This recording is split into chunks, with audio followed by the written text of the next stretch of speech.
ነገረ ድህነትን ስንናገር አንድ ጉዳይ ብቻ አይደለም የምንለው ለዚህ ነው። ጌታችን ገና ከብስራት ጀምሮ ያደረጋቸው እያንዳንዱ ነገሮች በሙሉ እስከሚያርግ መንፈስ ቅዱስን እስከሚልክ ድረስ ያሉት ሁሉ የነገረ ድህነት ውስጥ ቦታ አላቸው። ሰው ሲጸነስ ዘር ምክንያት አድርጎ ዲያብሎስ የሚያቆራኛቸውን አጋንንት ወደ ማህፀን ይልካል።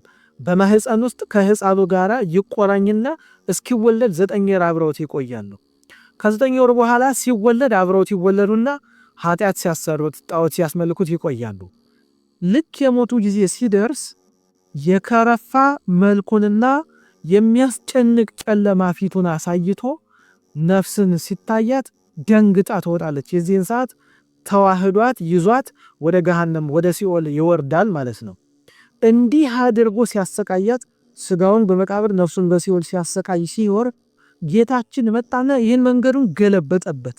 የሞቱን ነገር ካነሳን አይቀር ቅዱስ አትናቴዎስ የሚናገረው እዚህ ላይ እናምጠው። ጌታችን የሚሞትበትን መንገድ እንዲህ አድርጋችሁ ግደሉኝ አላላቸው። አይሁድ ራሳቸው ክፉዎች ጠላቶቹ ስለሆኑ የሚሞትበትን ክፉ ነው ያሉትን ሞት ነበር የመረጡለት። ቅዱስ አትናቴዎስ ምን ይላል? አንድ ተጋጣሚ የእርሱን ተጋጣሚ የሚመርጡለት ጠላቶቹ ከሆኑ እሱን የሚያዋርድላቸውን አደገኛውን ተጋጣሚ ብርቱን ይመርጡበታል። እሱን እናዋርዳለን ብለው ነው። ያንን ተጋጣሚውን ግን ያሸነፈው እንደሆነ እናዋርዳለን ብሎ በዚያ ምክንያት ይጓረዳሉ። እንደዚሁ ሁሉ አይሁድም ክርስቶስን እናዋርዳለን ያሉትን የቻሉትን ያክል ክፉ ያሉትን ሞት አመጡበት።